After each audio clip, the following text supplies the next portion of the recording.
Relations between the Koreas began to thaw during the Winter Olympics, and expectations are high heading into the Moon-Kim meeting. But mixed with the optimism, there are plenty of obstacles. AP senior video journalist Rafael Wober is live in Pyongyang. So, Raf, Kim Jong-un has reportedly left Pyongyang, heading towards the Truce Village. What should we expect? I think it's interesting that just after I woke up this morning early here in Pyongyang, 5 a.m., between 5 and 6 a.m., this report came out from the central news agency here with, as you say, the news that the DPRK Supreme Leader Kim Jong-un had set off from Pyongyang going down to this meeting. And some of the detail in that report is indeed interesting. For example, that it does underline the fact that this is the first time that it calls it a meeting historic, and it underlines that it's the first time this kind of meeting is taking part on the southern side of the border between the two halves of Korea.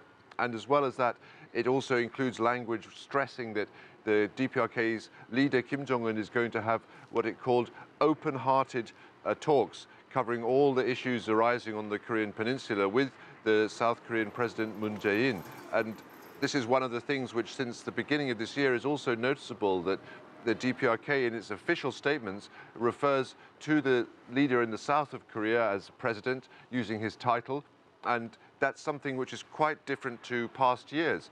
I think overall, the news here hasn't come out yet to the general population. TV broadcast is expected to start at normal time, like 3 p.m. in the afternoon here in Pyongyang. That's still hours to go. So I don't think that we're going to see here in Pyongyang the news actually coming out for people to watch and see in the same way as in the outside world. But hopefully within today, we'll be able to get a sense of how this is going to be portrayed here in the north in Pyongyang. And I hope that also there will be, in line with what came out of the Korean Central News Agency this morning, more detail than is usual, perhaps, about the nature of these kinds of discussions. It's the third time, really, for a summit like this to take place. I can remember back in 2000 and 2007 when those previous summits were held. But importantly, this is the first summit for the current Supreme Leader of the DPRK, Kim Jong-un, between him and his counterpart in the south. So, Rafa, the summit about to get underway pretty soon. What do you think the situation on the Korean Peninsula will look like by the end of Friday?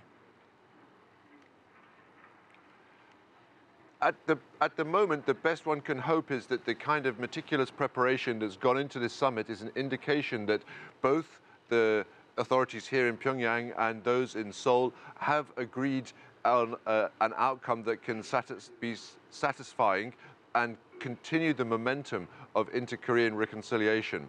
This here very much so far has been the message that since the start of the year, DPRK authorities are trying to tell the people here to convey the message that the DPRK's leader has set his mind on this process of inter-Korean reconciliation to improve the situation on the Korean peninsula.